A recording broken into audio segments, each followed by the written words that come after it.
Hey guys, welcome back. On this episode, I'm going to be bringing up a very disturbing thing that's going on in Canada. It's a truth about Canada. Our military members, some of them are sleeping in their cars because they can't afford to live, and the government is doing nothing about it. And I can confirm this through a friend who will remain unnamed.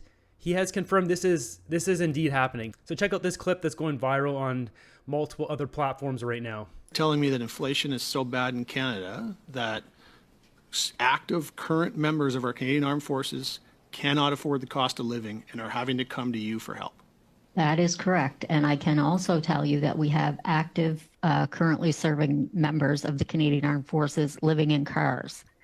The housing crisis is such that we have, over the past year, seen 3 veterans who have been posted to areas where they cannot afford housing and are living in their cars. So getting ready for work in the morning, putting their uniform on, and going to work in Canadian Armed Forces.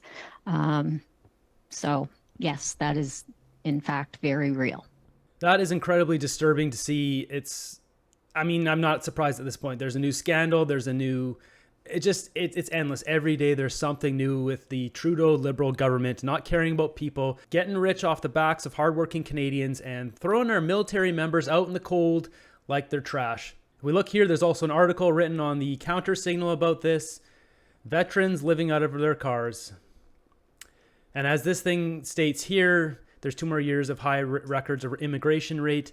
A lot of people have commented too. I have multiple different shorts that mention immigration. I'm not against immigration. Immigration is needed to grow our country, to have more people paying taxes so we can build our country up more. It's just better in general, except you can't have 1 million or 500,000 immigrants come in and not have houses for them, because what ends up happening, Canada always prioritizes the rich immigrants, ones with lots of money, which is in general a good idea. It's actually bad for the countries that they're leaving because they would be benefiting their country if they stayed there. But anyways, that's not their choice. They're choosing to leave. The problem is they come in and they're wealthier than lower income Canadians who then don't get to buy houses. So it hurts Canadians and in favor of the immigrants. So what needs to happen is we need to lower immigration down to, we need to pause it basically. No more immigrants, no more foreign home buying until we build enough houses so the prices come down and Canadians can buy houses, because Canadians have to come first, then immigrants, and really we shouldn't have foreign home buying. That should just be out of the question as far as I'm concerned.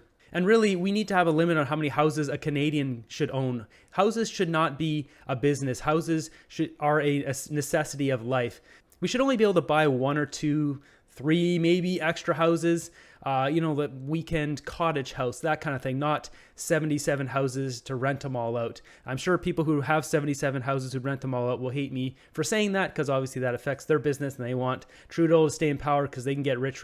And, it's a free country. You can think what you want, feel what you want, but the majority of people, we need to have immigration paused. We need to have foreign home buying gone, and we need to have a limit on how many houses can be bought, period. I hope you guys enjoyed this episode. Be sure to subscribe to the channel, and I'll see you on the next one.